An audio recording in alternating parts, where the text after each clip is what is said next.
Hey, everybody. It's time for another Tales from the Code Mines with your favorite 95er, Michael Antonia.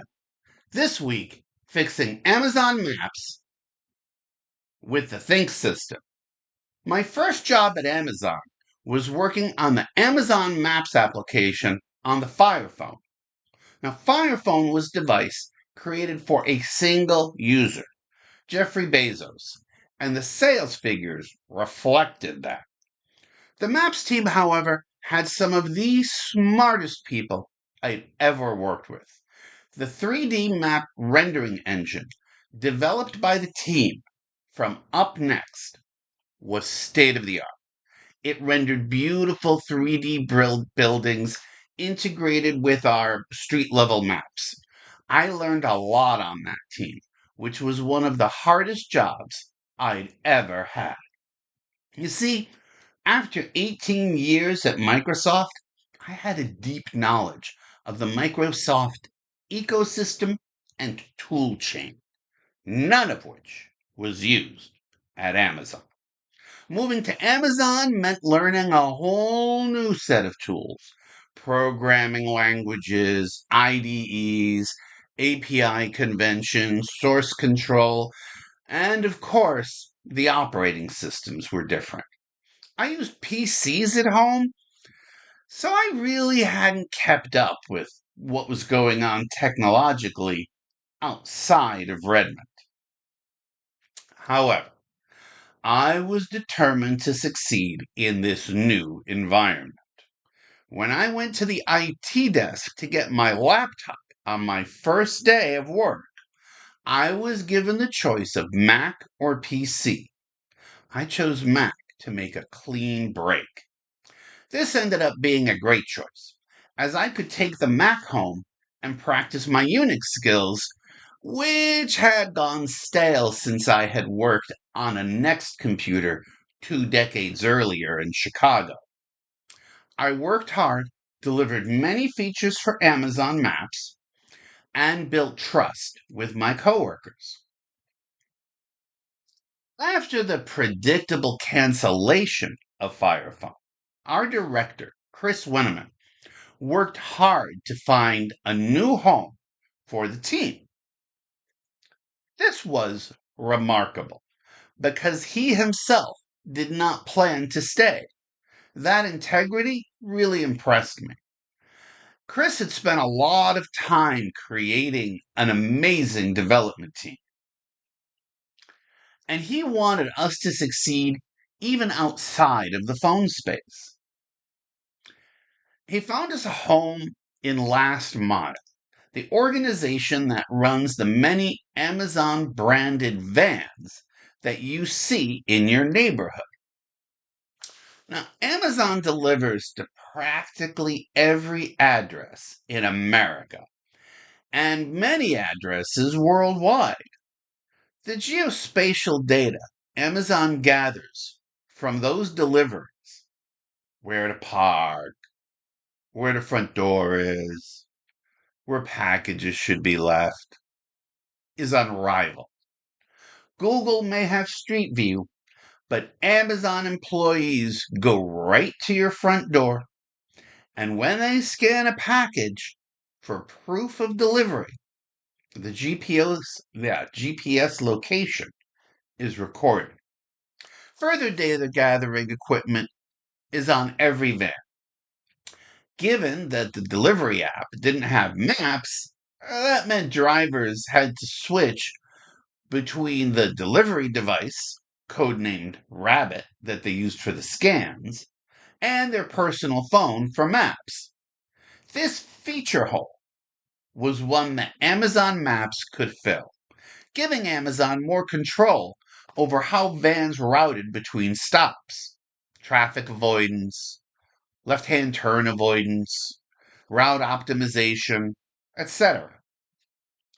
Our goal was to integrate our Amazon Maps with the Rabbit application as quickly as possible to start adding value. Even though both apps ran on Android, the build process for each was totally different, and merging them would have taken months. Instead, we used a feature of Android where one app, called an APK on Android, could load another APK and show its UI in a sub-window. This is a bit of a trick, but it was totally doable at the time. We were already using this technique for our debugger, a heads-up display, or HUD, that gave developers the ability to change feature parameters on the fly, allowing them to tweak the experience without having to rebuild and reinstall the Maps application. If the HUD APK was present on the device, the HUD could be signature verified and loaded by Amazon Maps. If not, then the HUD activator, a running motion with the fingers on the phone, would have no effect. The great thing was that this worked on release builds as well as debug builds of Maps. With this technique, we had Maps up and running within Rabbit in a few short days, and we were already working on the integrated experience. Sweet!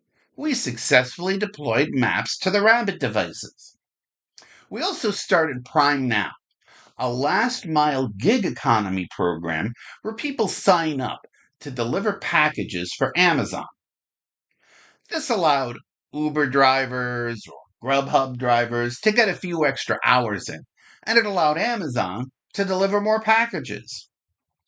We wanted Prime Now drivers to install our Rabbit app on their personal devices, eliminating the need for Amazon to track devices and giving the drivers a clear separation between their delivery experience and the rest of their phone. Now, we already ran Amazon Maps on a variety of Android devices for testing, so this was not a hard ask. We were on a roll. We had a good on-call system for Rabbit. Crashes were categorized by call stack and sent to the appropriate team. On-call rotated between developers on a weekly basis. An on-call was responsible for fixing the bug, finding a subject matter expert if they needed help. This particular week, our on-call was Lindsay.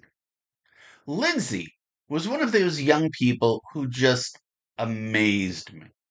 Whip smart, totally organized, so much better suited to the work world than I had been just out of college.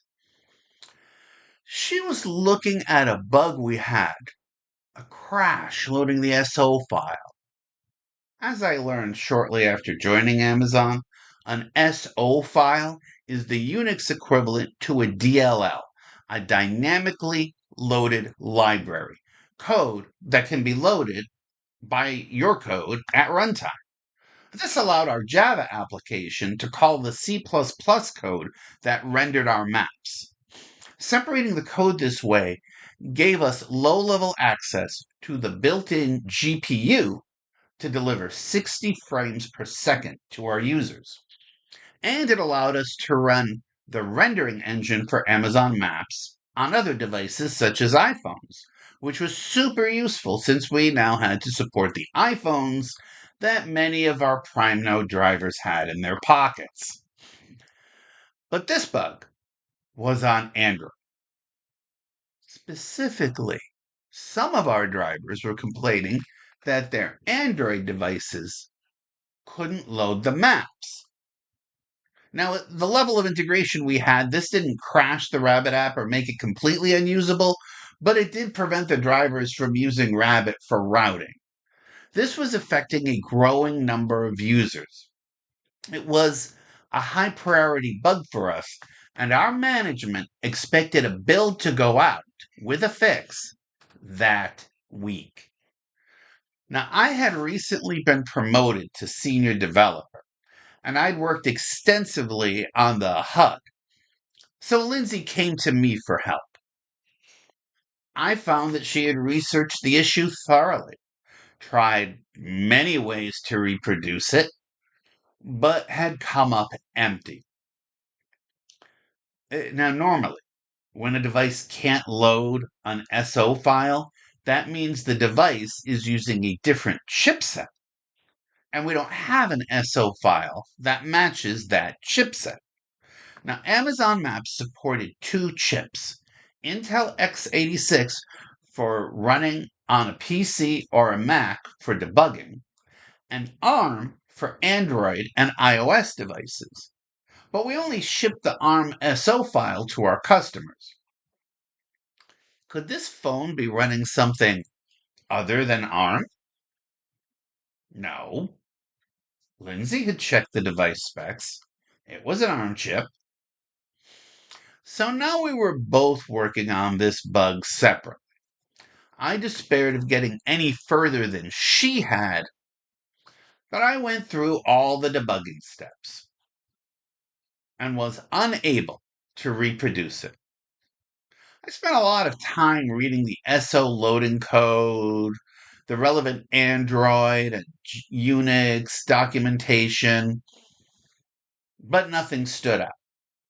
This is when I put my feet up on my desk, stared at the ceiling,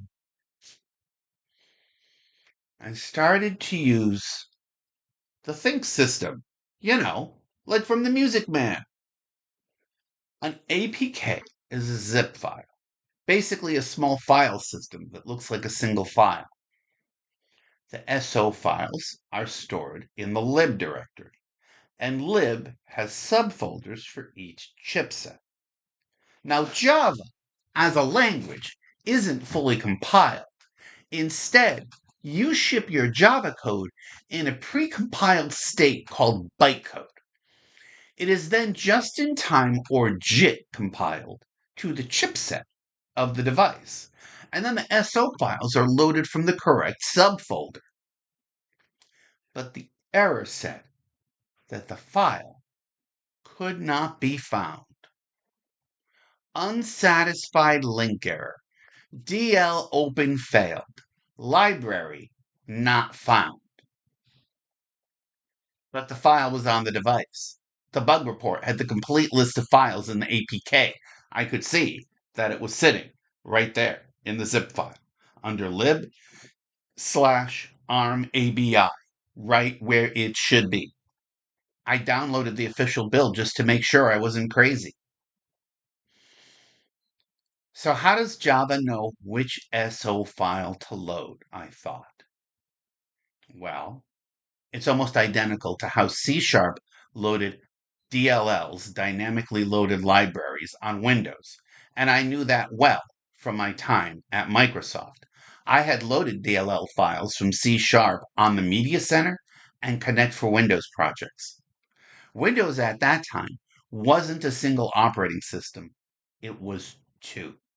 Windows and Windows on Windows, or WOW.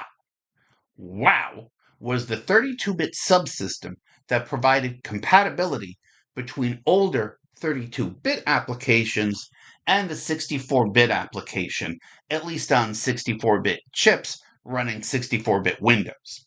WOW did this by thunking system calls between the two systems. You heard that right, thunking.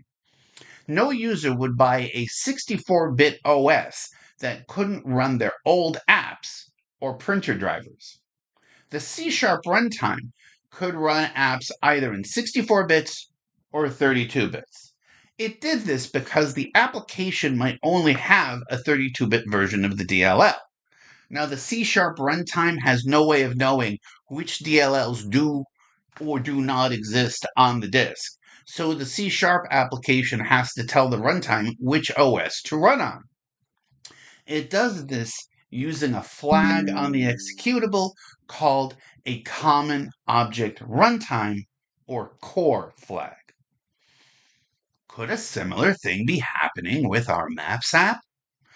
To the relief of my coworkers, I took my feet off the desk and did some research on APK build options. Nothing. No equivalent of core flags to be found. Okay, so then I needed to make up a story about how Android knows which SO file to load. You can't just tell Android what to do the way you can on Windows. Android must key off of the presence or absence of the 64-bit directory in the APK file. But then why wasn't it just loading our APK in its 32-bit subsystem? Because the host Rabbit APK didn't have any SO files. I downloaded the Rabbit build, renamed the extension to zip so I could open it in the Finder, and confirmed that indeed there were no SO files. Android would try to load the Rabbit APK, realize that there were no SO files in it, and just in time compile the app to 64 bits.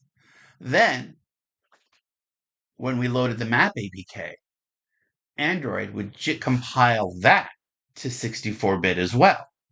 Then Maps would attempt to load the SO file by name, but since the only SO file was 32-bit and Android was looking in the 64-bit SO file directory, it could not find the library, thus explaining the error message. I just had to confirm that indeed Android was now working on 64-bit chips, that the ARM chipset of the driver's phone was 64-bit. Now, Android didn't advertise CPU instruction size as an end user feature, so that took some digging.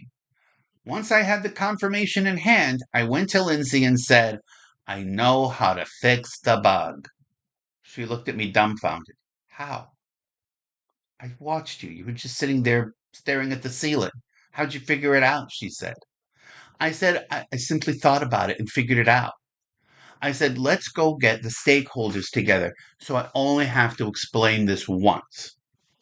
We got everyone up to Beryl, our director, together in the hall as I explained that Android had shipped their own version of Windows on Windows and were now supporting 64-bit devices and how that affected the Rabbit application.